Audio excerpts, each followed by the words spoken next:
We'd set off on Thursday to try to reach Princetown.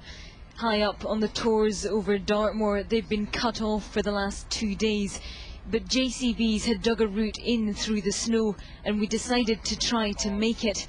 But at a point known locally as the Devil's Elbow, the satellite truck got stuck. Treacherous, really. Ice on the road. It's mainly the cars, which caused a bit of chaos.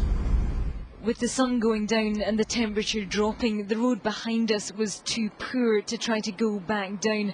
The only option to go on, under tow to Princetown, and try again to get out in the morning. By dawn the temperature was down to -20.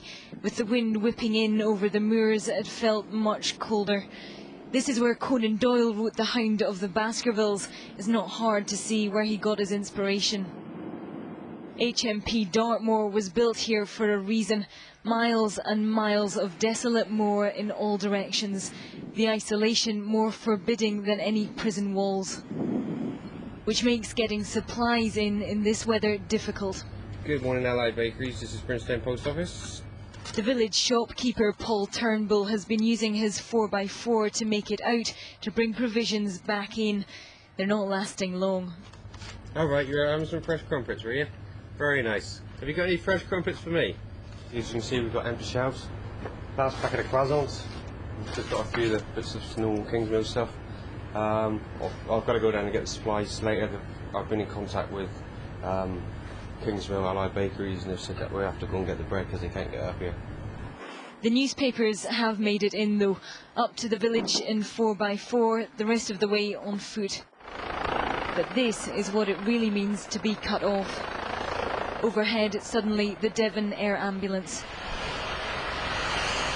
An elderly woman has collapsed. There's no way to reach her by ambulance. The only option is to evacuate her by air, which first means landing in whiteout conditions in a small back garden. The snow brings its own set of problems, if you like. Flying in the snow is not a problem. Landing actually is the main problem.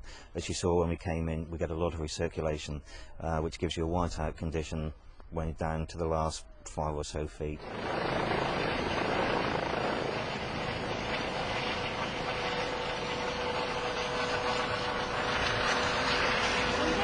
is what it means to be stranded in these communities. Medical help a very long way away, and patients being evacuated by air ambulance from the back garden of the house here. If we move in here, you can see what this pilot has achieved here on all sides. This is surrounded by steep slopes, by trees. A break in the weather gives us chance to get out. With hindsight, getting in was the easy part. Once we're out of the village, the road improves and the journey back across the moors is spectacular. By nightfall, though, this road will be frozen again and the village once more on its own.